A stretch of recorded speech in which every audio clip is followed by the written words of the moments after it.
हाँ, इस बार बात होगी रिलेशन क्या होगा इलेक्ट्रिक फील्ड ई और पीडी पोटेंशियल डिफरेंस वी में क्या रिलेशन होगा। बहुत सिंपल सा रिलेशन आएगा लास्ट में प्रूव होकर E equal to D V by D R आएगा। D V means a small change in PD, D R is the small distance. इसको स्टार्ट करने से पहले एक छोटी सी बात पे डिस्कस करेंगे हम, एक छोटी सी बात पर। वो बात ये रहेगी कि electric potential due two point charge का फॉर्मूला क्या आया था।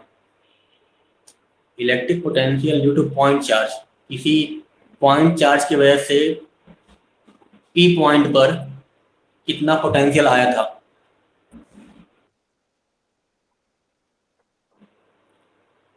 V equal to K after that Q by R. चलो, अच्छा लगा। V equal to K Q by are.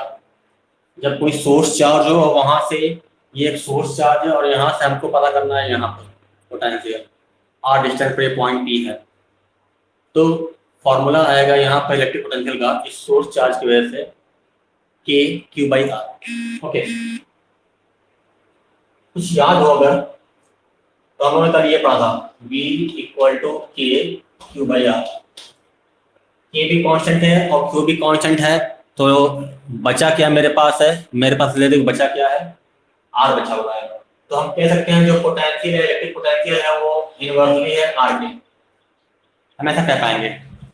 अब मेरे पास दो पॉइंट दिखा रहा हूँ, बताना कहाँ पर पोटेंशियल अधिक हो कहाँ पर पोटेंशियल कम होगा। एक मार्कर है हाथ में, दूसरा पेन है जो वो देख पा रही होगी लोग, और जो सोर्स चार्ज है मेरे पास वो यहाँ पर है, सोर्स चार्ज मेरे पास यहाँ पर है। तो किस जगह पे पोटेंशियल अधिक होगा, कहाँ पे, मार्कर के साथ। क्यों, ऐसा क्यों? क्योंकि डिस्टेंस कम है, मार्कर की सोर्स चार्ज दूरी कम है। जब दूरी कम होगी मीन्स आर जब घटेगा तो वी जो है बढ़ेगा। बस इतना ही इनको पूछना था, क्योंकि हम इसी का डायरेक्ट यूज करेंगे।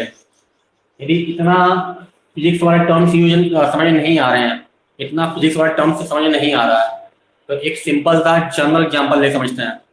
ये रखा हुआ है ट्रांसफार्मर, मेरा ये हाथ जो है ये ट्रांसफार्मर है, सपोज करना ये ट्रांसफार्मर है, ठीक है।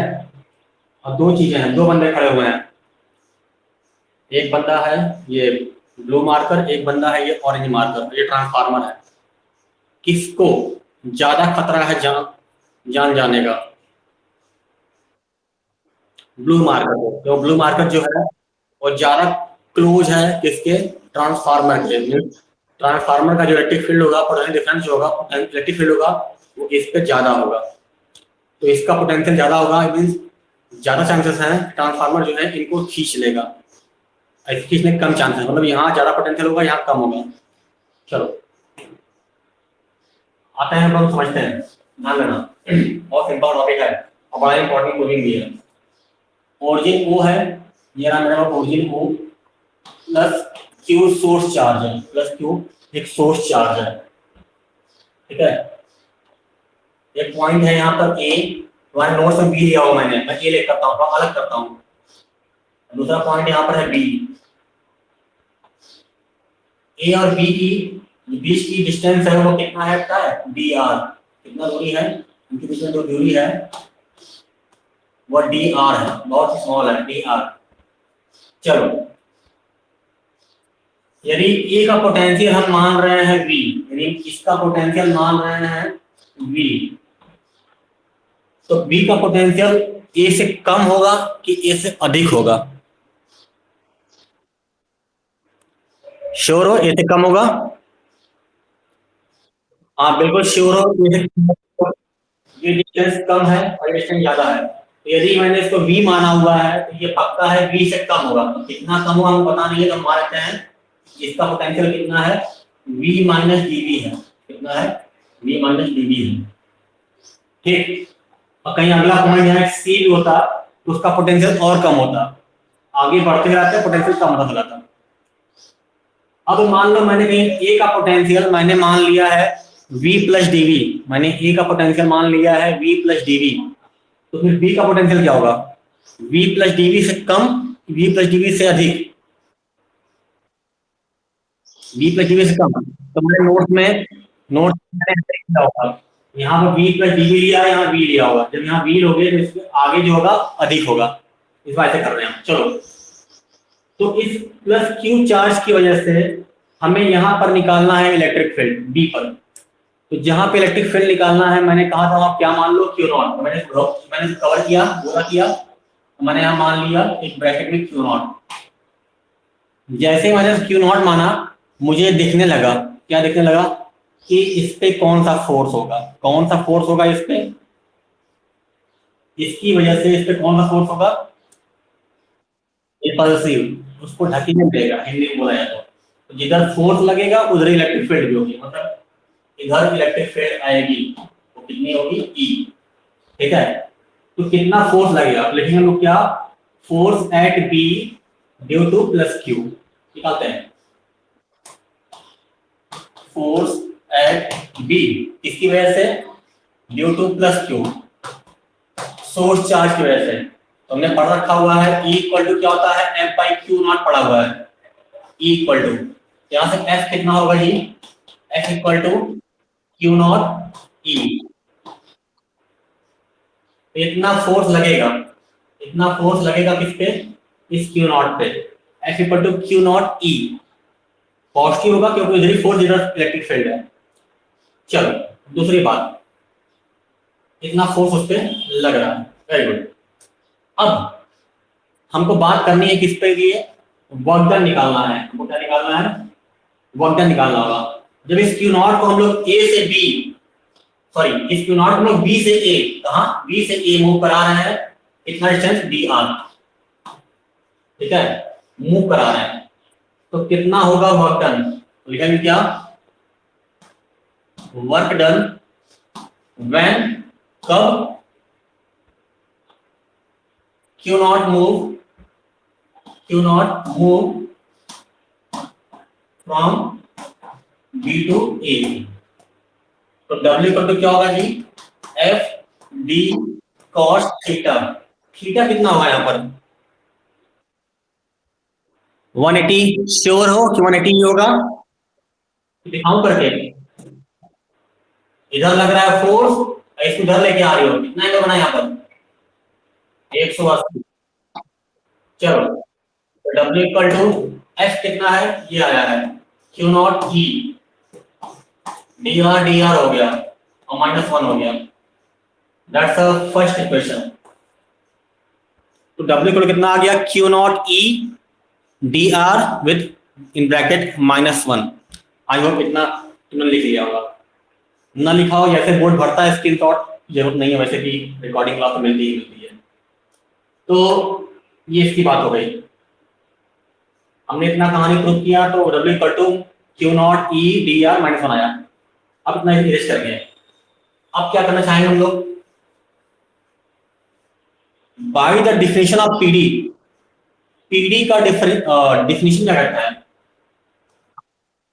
By the definition of PD, potential difference का डिफिनेशन क्या कहता है, जब किसी चार्ज को किसी एक पॉइंट से दूसरे पॉइंट मूव करा रहे हैं तो किया गया वर्क डन कहलाता है PD। कहां मूव करा रहे हैं, A पर, तो क्या लिखेंगे हम लोग, VA minus VB equal to W by Q not.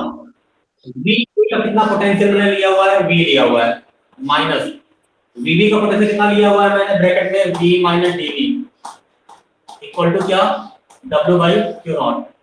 Bracket को ओपन किया जाएगा तो ये माइनस हो जाएगा और इससे कट जाएगा और ये प्लस हो जाएगा, यानी कितना हो जाएगा, यहां से कितना हो जाएगा, dB equal to W Q not. तो यहां से W निकाल लो, यहां से W निकाल लो, W इक्वल टू क्या आएगा, Q नॉट और dB। इक्वेशन 2 आ गया, इक्वेशन 2 आ गया। तो इक्वेशन फर्स्ट में W इक्वल टू ये लिखा हुआ है, इक्वेशन 2 में W इक्वल टू वो लिखा हुआ है, दोनों W हैं, दोनों वर्क डन है, तो क्यों नहीं दोनों को बराबर कर दिया जाए, ये भी वर्क डन है और ये भी वर्क डन है, तो from 1 and 2 combine to each other, from 1 and 2 1 और 2 को मिला दो, तो देखो मिलाना क्या बनता है, फ्रॉम 1 and 2। तो 1 में लिखा हुआ था ई क्यू नॉट और क्या था, डी आर था और -1 था, इज इक्वल टू 2 में क्या आया था, 2 में क्या आया था बोल गए, sorry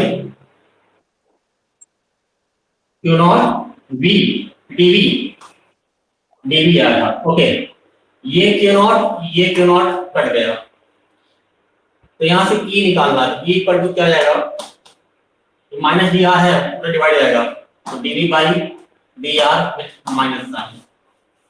this is the relation between E electric field, D V potential difference, electric field E and D V potential difference.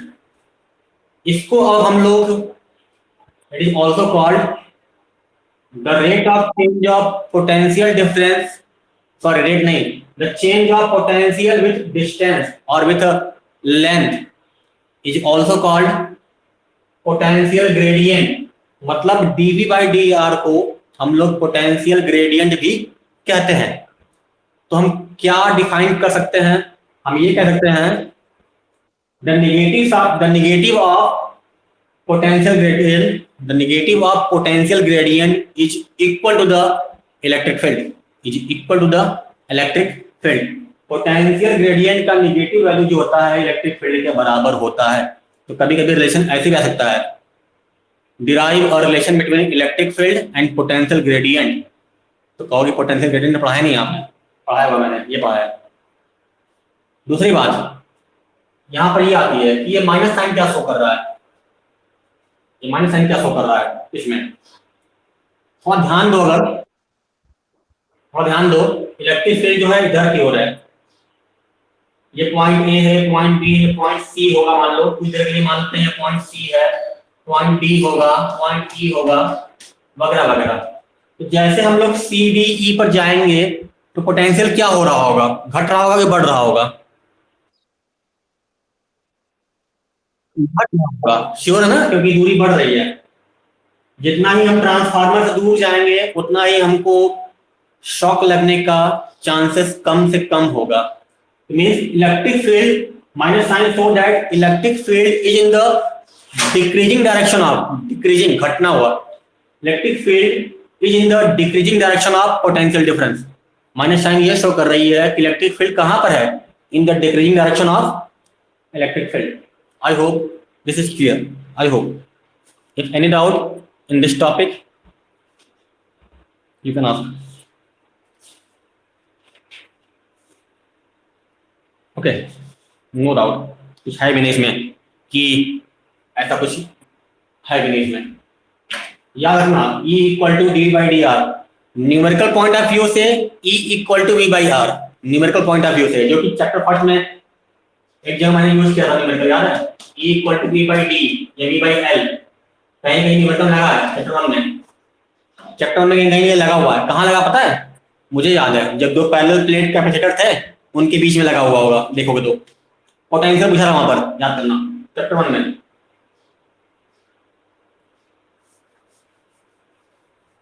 अब आते हैं हम लोग गॉस लॉ का तीसरा एप्लीकेशन, याद है किसी को, है electric field on a thin spherical shell, electric field on a thin spherical shell। चलो हल्का फुल्का अगर याद होगा तो काम चल जाएगा। हल्का फुल्का याद में क्या मतलब है, वहां पर हमने इलेक्ट्रिक फील्ड निकाली थी 3 जगह पर, पता है कहां पर, एक आउटसाइड, दूसरा सरफेस पे और तीसरा इनसाइड। बस फॉर्मूले की जरूरत हमको पड़ेगी, बस फॉर्मूले की। यहाँ पे इसकी प्रूविंग नहीं है, तो हमारा हेडिंग क्या है पता है, electric potential due to a uniformly thin spherical shell. Proving नहीं करनी है, no need of proving. Electric potential पढ़ना एक बार है, इलेक्ट्रिक पोटेंशियल ड्यू टू और यूनिफॉर्मली थिन स्फेरिकल, पतला थिन स्फेरिकल शेल। चलो मैंने यहाँ लिखा हुआ पोटेंशियल। अभी मैंने बताया, तुम लोगों ने कल बताया था मुझे कि इलेक्ट्रिक फील्ड और पोटेंशियल में एक होता है रिलेशन, याद है? अभी प्रूव किए थे। E equal to B by R, E equal to B by R. चलो एक बात अभी याद करते हैं, इधर साइड में, इधर हम इलेक्ट्रिक फील्ड निकालने जा रहे हैं। किसकी वजह से? वही शेल की वजह से, ठीक है। और इधर इलेक्ट्रिक पोटेंशियल रहेगा। इसमें कितना क्लोज रिलेशन आएगा? पहला, एट आउटसाइड, एट आउटसाइड जब छोटा आर बड़ा था बड़ा आर से, कुछ याद आ रहा है? इलेक्ट्रिक फील्ड कितनी आई थी? 1/4 pi epsilon not Q by छोटा आर स्क्वायर आया था। यहाँ पर मुझे याद है, आई होप यही आई थी, प्रूविंग आई थी, ठीक है। चलो तो पोटेंशियल कितना होगा जी? तुम लोगों ने मैंने पढ़ा था ना कि एक आर वी क्या होता है? 1/4 pi epsilon not Q by R होता है ना। तो यहाँ वी कितना जाएगा? वी निकाला जाए एट आउटसाइड अगर तो 1/4 pi epsilon not Q by छोटा आर। यहाँ आर स्क्वायर है या छोटा आर है, फॉर्मूला दिमाग में रखना कैसे कोरिलेट हो रहा है। ऐसा क्यों हो रहा है? क्योंकि E equal to V by R होता है, याद है? 1/r मल्टीप्लाई कर किए थे। अब एट सरफेस, एट सरफेस छोटा आर बराबर बड़ा आर, यहाँ कितना आया था? E equal to 1/4 pi epsilon not, ये आर रेडियस वगैरह कैपिटल आर से, क्यू बाई आर स्क्वायर। यहाँ कितना आएगा जी? है किसी का जवाब क्या?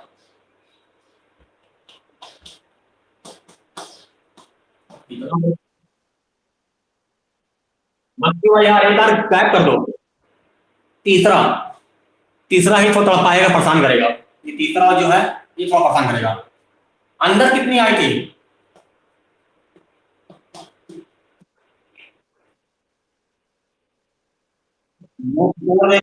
अंदर 0 आई थी electric field. Electric field sphere के अंदर 0 आई थी, जाके देखो। Electric field in conductor equal to 0, ये प्रॉपर्टी भी है। इलेक्ट्रिक फील्ड कंडक्टर के अंदर 0 होती है, कोई 1/4 पाई नहीं। E इक्वल टू 0 आया था क्योंकि अंदर कोई चार्ज नहीं होता है, दैट्स व्हाई अंदर 0 आया था। अब यहाँ पर पोटेंशियल कितना आएगा तो बताएगा? ये 0 नहीं आएगा, और तुमने ये 0 लगाया तब चौपट हो जाएगा। तो यहाँ क्या होगा? ये अलग पॉइंट है यहाँ पर। इसके लिए क्या होगा? लिखेंगे since E equal to 0 inside, हमने पढ़ रखा है एक रिलेशन पढ़ा हुआ हमने, क्या हमने पढ़ा है? E equal to D by D R. E equal to क्या? D by D R. Numerical में माइनस नहीं लेंगे, तो E इक्वल टू 0 पुट करो, D by D R equal to 0। तो यहां से dv कितना आएगा जी? मल्टीप्लाई आएगा 0, तो v कितना आएगा? तो बता पाएगा v कितना आएगा? आएगा, वेरी गुड। क्योंकि किसी भी नंबर का जब डेरिवेटिव निकालते हैं, तो किसी भी कांस्टेंट का डेरिवेटिव क्या होता है? 0 होता है। तो v क्या आएगा? कांस्टेंट आएगा। मतलब कितना? जितना उसके सरफेस पे है। कितना है सरफेस पर? कितना उसके सरफेस पे है?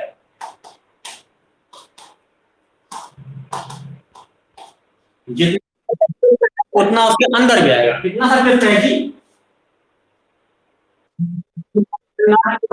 तो यही उसके अंदर भी यही आएगा। मतलब कितना आएगा तुम्हारा? v equal to K Q by are. ये कॉन्सेप्ट में चीज है। v इक्वल टू कॉन्सेप्ट क्यों आया?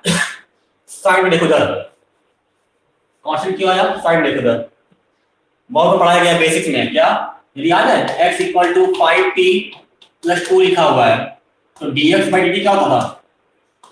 ये आएगा 5 प्लस नंबर है तो हो जाएगा 0। नंबर क्या है? कांस्टेंट। जब किसी कांस्टेंट का डेरिवेटिव 0 होता है तो उसको दोबारा नंबर में लाएंगे तो क्या आ जाएगा? वो चीज कांस्टेंट हो जाएगी। मतलब जो उसके सरफेस पे है वही क्या होगी? वो अंदर भी होगी। वही क्या होगी? अंदर भी होगी। तो ये दोनों परेशान नहीं करेंगे, ये परेशान कर सकता है एक नंबर में एमसीक्यू में इन द ब्लैंक्स में find electric field as well as electric potential inside a sphere, inside a conductor, inside a thin spherical conductor, thin spherical shell. तो तुम लोग वहां पर ई भी जीरो लगाओगे, वहां ऑप्शन में वी भी जीरो होगा, वहां पर ऑप्शन ऐसा होगा कुछ, वहां ऑप्शन में होगा E equal to zero, V equal to zero होगा, ई इक्वल टू जीरो होगा, वी इक्वल टू इनफाइनाइट होगा। उसके दिमाग में इनफाइनाइट भी आएगा, क्यों?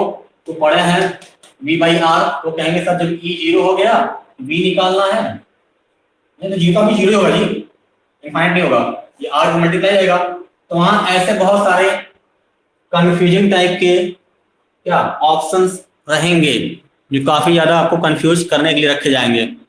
तो इन कंफ्यूजन से बच के रहना, ठीक है।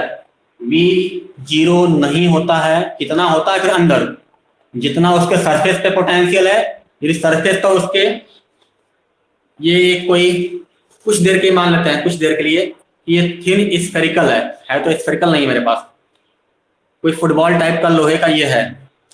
तो यदि इसके सरफेस पर पोटेंशियल 5 वोल्ट है तो सर इसके अंदर भी पोटेंशियल 5 वोल्ट ही होगा, जितना सरफेस पे होगा कांस्टेंट वही अंदर भी होगा। लेकिन यदि इसके सरफेस पर इलेक्ट्रिक फील्ड 5 न्यूटन पर कूलाम्ब है तो अंदर इलेक्ट्रिक फील्ड जीरो होगी, अंदर इलेक्ट्रिक फील्ड जीरो होगी। तो बोलना मतलब इस चीज को, या फिर गलती हो जाएगी। नाउ आफ्टर दैट टॉपिक बोलो।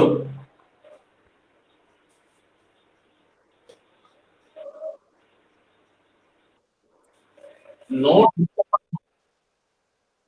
बड़ा इंपॉर्टेंट टॉपिक ये भी है, EPS, equi potential surface and their properties. 4 properties हैं और बड़ा ही इंपॉर्टेंट टॉपिक ये भी है।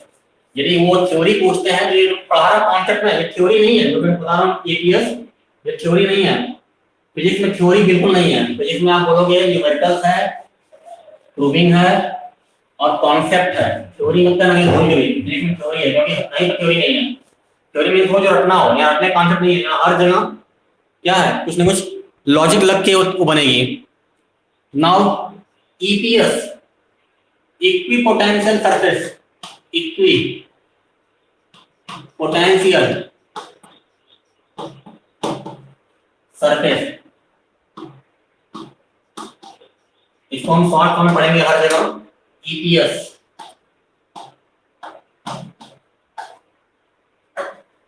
बस कुछ नहीं करो, हिंदी वाला संधि विच्छेद लगा दो, तुम लोग हिंदी में पढ़ते आई हो संधि विच्छेद, वही यहाँ तुम अप्लाई कर दो, बहुत आराम से हो जाएगा। चलो हिंदी वाला संधि विच्छेद, हाँ हिंदी वाला संधि विच्छेद लगाना हमको है। इक्वी मतलब इक्वल, पोटेंशियल मतलब वोल्टेज, सरफेस मतलब एक ऐसा सरफेस जिसके हर एक पॉइंट पर, इक्वी पोटेंशियल सरफेस वह सरफेस है जिसके हर एक पॉइंट पर वोल्टेज सेम हो, पोटेंशियल सेम हो या पोटेंशियल का डिफरेंस जीरो हो, that surface is called EPS. Equipotential surface are those surfaces in which the value of voltage is same at all points, same at all points, or EPS is the surface in which the potential difference between any 2 points, the potential difference between any 2 points, it should be zero, it should be zero। ठीक है, equipotential surface वह surface है जिसके हर एक point पर voltage same होगा या 2 point के बीच में पोटेंशियल डिफरेंस जीरो होगा। और ये तुम्हारा सरफेस जो है स्पेस में भी हो सकता है, कोई कंडक्टर भी हो सकता है, चाहे स्फेरिकल कंडक्टर, चाहे इस टाइप का कंडक्टर, ट्रायंगुलर कंडक्टर, कुछ भी हो सकता है। जरूरी नहीं है कि कोई फिक्स स्फेरिकल ही होगा, नहीं, रेक्टेंगुलर भी होगा, स्क्वायर भी होगा, ट्रायंगुलर भी होगा, कोई फ्री स्पेस में भी हो सकता है, वगैरह वगैरह। चलो फिर से सपोज करते हैं, मेरे पास यही सपोज करने के लिए रह गया हर चीज के लिए, टाइप कोड का डब्बा मेरे पास। फिर से ये एक कोई सरफेस है, ठीक है। अच्छा पहले बोर्ड पर देखते हैं फिर इस पे आएंगे कुछ देर बाद। तो ईपीएस वह सरफेस है जिसके हर एक पॉइंट पर वोल्टेज सेम हो, इक्वल मतलब इक्वल पोटेंशियल वोल्टेज। चलो देखो कुछ देख लिए, ये ईपीएस तब कहा जाएगा, ये ईपीएस तब कहा जाएगा मानते हैं कि यहाँ पर कितना वोल्टेज है, ये पॉइंट ए है, यहाँ है 4 वोल्ट, यहाँ है 4 वोल्ट, बी पर भी 4 वोल्ट, अंदर भी यहाँ पर सी पर भी 4 वोल्ट, यहाँ पर भी 4 वोल्ट। जब हर जगह यानी यहाँ पर 4 वोल्ट है तो हर जगह 4 वोल्ट होना चाहिए, तभी ये कहलाएगा ईपीएस। अब तुम दो के बीच में डिफरेंस निकालो, जैसे कि बी और ए का, तो 4 - 4 कितना आएगा, 0 आएगा। तो मीन्स पोटेंशियल डिफरेंस 0 हो जाएगा, या पोटेंशियल सेम हो हर जगह या फिर उनका डिफरेंस 0 हो। That's why it is called EPS. कुछ इस तरह का सरफेस हो गया, ये भी ईपीएस कब कहलाएगा, कहीं नहीं यहाँ पर 5 वोल्ट है तो हर जगह 5 वोल्ट होना चाहिए, हर जगह 5 वोल्ट होना चाहिए, तब ये ईपीएस कहा जाएगा, तभी ये ईपीएस कहा जाएगा, अदरवाइज ये ईपीएस नहीं कहा जाएगा। अब आते हैं हम लोग नेक्स्ट एग्जांपल पे, शुरू करते हैं और देखते हैं। ये सरफेस जो दिख रहा है टाइपोड रब्बा, ये ईपीएस तभी कहलाएगा, इक्विपोटेंशियल सरफेस तभी कहलाएगा यदि मान लो मैंने यहाँ पर लिया हुआ है 2 वोल्ट, 2 वोल्ट यहाँ पर है, पता है 2 वोल्ट यहाँ होना चाहिए, इधर इधर इधर इधर इधर इधर इधर इधर और इसके अंदर भी हर जगह, तभी इसको हम लोग ईपीएस बोलोगे। यदि यहाँ 2 वोल्ट है और कहीं यहाँ 3 वोल्ट हो गया, 1 वोल्ट हो गया, तब ये ईपीएस नहीं कहलाएगा, क्योंकि वोल्टेज क्या हो रहा है, वेरी कर रहा है, वोल्टेज वेरी करना नहीं चाहिए। तो ईपीएस आर दो surfaces in which the value of voltage should be same at each and every point of that surface. Okay, now there are some properties, बड़ा important property है, एक एक करके बोलना। 4 प्रॉपर्टी है, चारों में से कोई एक या दो आपको एग्जाम में दिख जाएंगे, ठीक है। प्रॉपर्टीज,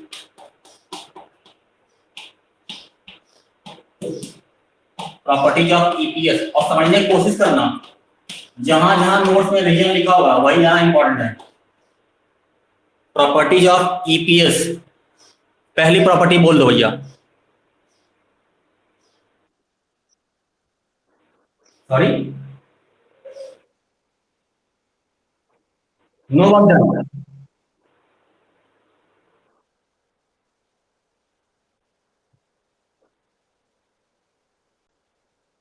हाँ, इक्विपोटेंशियल सरफेस, कोई भी वर्क नहीं किया जाएगा जब इक्विपोटेंशियल सरफेस से किसी एक जगह से चार्ज उठाकर उसे मूव किया जाए, तो कोई भी वर्क नहीं करना पड़ेगा।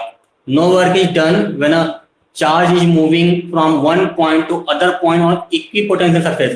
हालांकि हम पढ़ते हुए आए हैं कि आप पढ़ाए हैं कि जब चार्ज एक जगह मूव कराएंगे दूसरी जगह पर तो हमें वर्क करना पड़ता है। हाँ करना पड़ता है, लेकिन वो सरफेस ईपीएस नहीं होता है। तो ईपीएस की पहली प्रॉपर्टी क्या है उस सरफेस की, कि जब हम किसी चार्ज को ए से बी मूव कराएंगे तो हमें कोई वर्क नहीं करना पड़ेगा। सपोज एक चार्ज यहाँ रखा हुआ है और इसको उठा के हम लोग यहाँ से यहाँ लाए, यहाँ उठा के यहाँ लाए, तो हमें कोई वर्क नहीं करना पड़ेगा। देखते हैं क्यों, मैथमेटिकली देखते हैं क्यों, क्योंकि ये सरफेस ईपीएस है। तो कैसे होना चाहिए, कुछ इस तरह का इसका कॉन्सेप्ट होगा। लुक, ये जो सरफेस है कुछ देर के लिए मानते हैं ये ईपीएस है, ईपीएस है, ये पॉइंट है बी, ये पॉइंट है ए, और चार्ज मेरे पास क्यू नॉट है। जब इसको उठा के हम बी से ए लाएंगे, बी से ए लाएंगे, हमने डिफिनेशन क्या पढ़ा हुआ है, ए पढ़ा रहे हैं तो B A minus B B equal to क्या होता है, डब्ल्यू बाई क्यू नॉट, हमने ये पढ़ रखा हुआ है। चलो, क्योंकि ये सरफेस कैसा है, ईपीएस है, मतलब जो पोटेंशियल यहाँ होगा वही पोटेंशियल यहाँ होगा। यदि यहाँ पर 5 वोल्ट तो यहाँ भी 5 वोल्ट, तो हम क्या लिखेंगे, वी ए मतलब वी, वी मतलब V equal to W by Q not, cut गया, 0 equal to W by Q not, तो डब्ल्यू कितना आ गया, 0।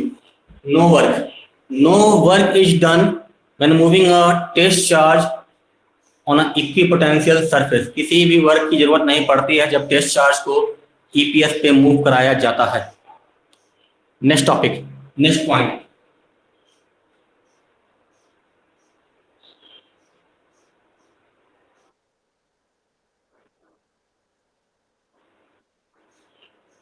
पढ़ो पढ़ो पढ़ो जल्दी पढ़ो।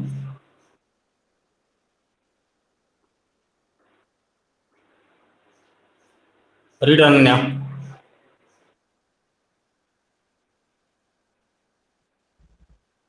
ओके, बस बस उतना समझा रहा हूँ मैं। दो इक्वी पोटेंशियल सरफेस कभी आपस में कट नहीं करेंगे, दो ईपीएस कभी आपस में कट करेंगे, कट नहीं करेंगे। No two equipotential surfaces can intersect each other, cut नहीं करेंगे। यदि कट कर गए तो क्या होगा, if they are intersect then क्या होगा। देखो एक सरफेस मेरे पास ये वाला है, एक ईपीएस ये है, ईपीएस वन ये फर्स्ट सरफेस है। दूसरा सरफेस देखो मान लो ये वाला है, ठीक है, ये ईपीएस टू है, ध्यान देना। पहले ईपीएस पे मैं मान लेता हूं कि पहले ईपीएस पे हर जगह अंदर बाहर हर जगह दिख रहा है वो 4 वोल्ट है। कितना है, 4 वोल्ट है हर जगह। दूसरा जो ईपीएस है उससे अलग वाला, उसके हर पॉइंट पे मैं मान लेता हूं अंदर बाहर जो भी है वो कितना है, 5 वोल्ट है।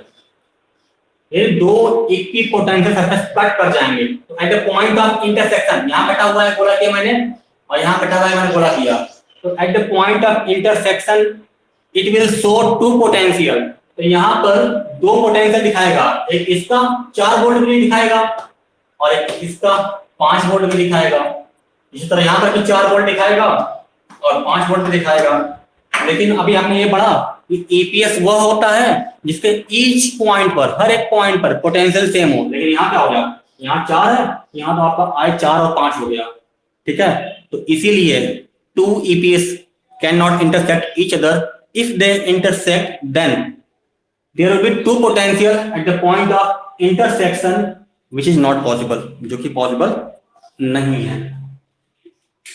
नेक्स्ट पॉइंट पढ़िए।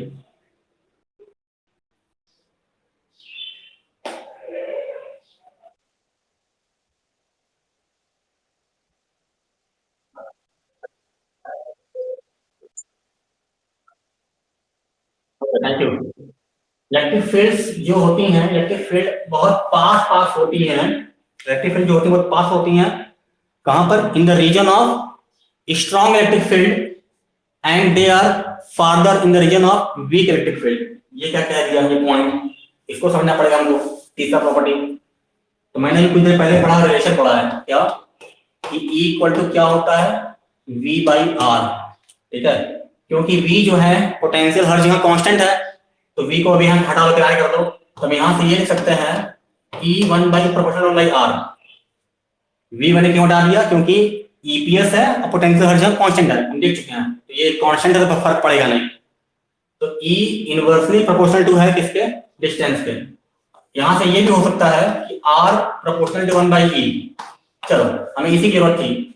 अब इफ इलेक्ट्रिक फील्ड इंक्रीजेस, मतलब इलेक्ट्रिक फील्ड बढ़ने मतलब क्या हो गया, स्ट्रॉन्ग। यदि इलेक्ट्रिक फील्ड स्ट्रॉन्ग होगा, इलेक्ट्रिक फील्ड बढ़ेगा, डिस्टेंस क्या होगा, मींस इलेक्ट्रिक फील्ड लाइंस पास पास होंगी, घट रहा है आर, पास पास होंगी, they are very closer to each other when electric field are strong. तो क्या होगी, आर क्या होगा, कम होगा, मतलब क्या होगा, क्लोजर होगा, पास पास। इफ इलेक्ट्रिक फील्ड डिक्रीजेस मतलब क्या, वीक, कमजोर हुआ, वीकर हुआ, ई कम हुआ, तो आर क्या होगा, बढ़ जाएगा। आर बढ़ने में क्या हुआ, फार्दर, दूर दूर। The electric field lines are closer in the strong electric field and they are farther in the region of weak electric field। बात किया जाएगा डायग्राम से, तो डायग्राम से क्या होगा, ये एक डायग्राम बात किया है इसको, तो समझते हैं इसको भी, क्या डायग्राम कैसे बनेगा। चलो इलेक्ट्रिक फील्ड लाइन कहां निकलती है, प्लस से, प्लस चार्ज ले लिया मैंने एक और एक माइनस चार्ज मैंने ले लिया, जहां होती है खत्म। एक बात ध्यान रखनी है हमको, एक लाइन से यहां से भी जाएगी प्लस से माइनस,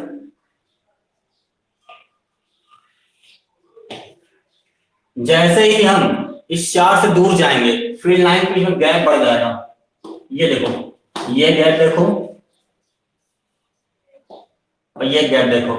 तो मैं यही कह रहा था कुछ देर पहले, electric field lines are farther, दूर दूर होंगी, कहां पर, जहां इलेक्ट्रिक फील्ड कमजोर होगी। जैसे चार्ज से दूर जाओगे इलेक्ट्रिक फील्ड कम होगा, तो in the weaker region of electric field and they are closer, पास पास आए, कहां पर, in the region of strong electric field, इसे पीछे ड्रा कर दो।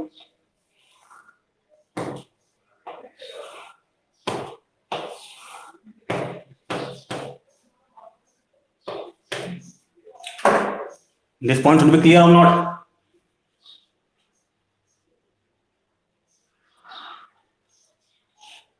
आखिरी पॉइंट बोलो, खत्म करते हैं।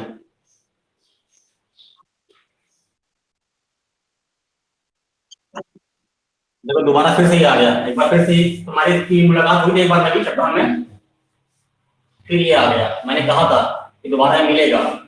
चैप्टर 1 में तुम पढ़ा तुमने, तो वहां था इलेक्ट्रिक फील्ड जो होती है किसी सरफेस से हमेशा नॉर्मल होती है। यहाँ फिर से ये आ गया कि इलेक्ट्रिक फील्ड जो होती है ईपीएस से, इक्विपोटेंशियल सरफेस से नॉर्मल होती है, यहाँ पर है। और वहां क्या था, किसी भी कंडक्टर से होती है नॉर्मल। यहाँ क्या है, electric fields are normal to the EPS. अब समझो, यदि नॉर्मल ना हुई, ये सरफेस है, ये फील्ड लाइन ऐसे होती है ईपीएस से, यदि नॉर्मल ना हुई तो क्या होगा, नॉर्मल ना हुई यदि ऐसे हो गई, सरफेस से ऐसे हो जाएंगे, क्या होगा जी, इलेक्ट्रिक फील्ड अगर ऐसे हो गई तो क्या होगा, चार्ज फ्लो करेगा, चार्ज फ्लो करेगा तो करंट फ्लो करेगा। हटाओ, करंट ना रखो, चार्ज फ्लो करेगा। जब जब चार्ज एक पॉइंट से दूसरे पॉइंट फ्लो करेगा तो हमें कुछ ना कुछ वर्क करना पड़ेगा, याद है, हमें कुछ ना कुछ वर्क करना पड़ेगा। जबकि इक्विलिब्रियम में अभी पढ़ाया गया सेकंड प्रॉपर्टी, जबकि इक्विलिब्रियम में पढ़ाया गया कि ईपीएस पे कोई भी वर्क करना नहीं पड़ता है। तो ये कहानी क्या कह रही है, ऐसा समझो, ये मेरे पास ईपीएस है, इक्विपोटेंशियल सरफेस है, ठीक है। यदि ऐसा नहीं लेना है, गोल लेना, गोल भी लेना। इलेक्ट्रिक फील्ड होती है नॉर्मल, ऐसे होती है। यदि ऐसे ना हुई हो, ऐसे ना हुई, कैसे हुई, यदि वो इस तरह हुई, कैसे हुई, यदि वो इस तरह हुई, तो ये रहा प्लस और ये रहा माइनस, मतलब चार्ज यहां से मूव करेगा, यहां पर ए से बी चार्ज मूव करेगा, और जब चार्ज मूव करेगा तो कुछ ना कुछ वर्क करना पड़ेगा।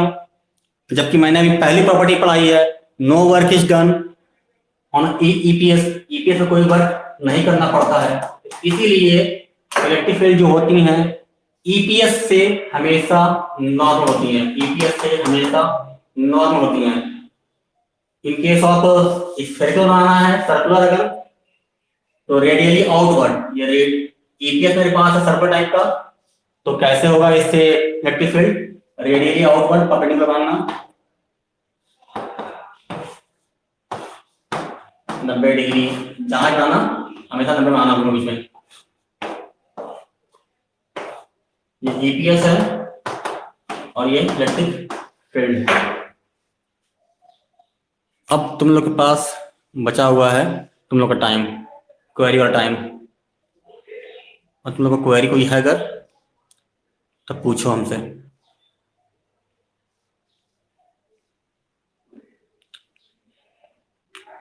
किसी कोई भी क्वेरी है तो पूछो, अदरवाइज आप जाओ। लास्ट प्रॉपर्टी है, लास्ट प्रॉपर्टी ये कहना है, लास्ट ना ये वाला,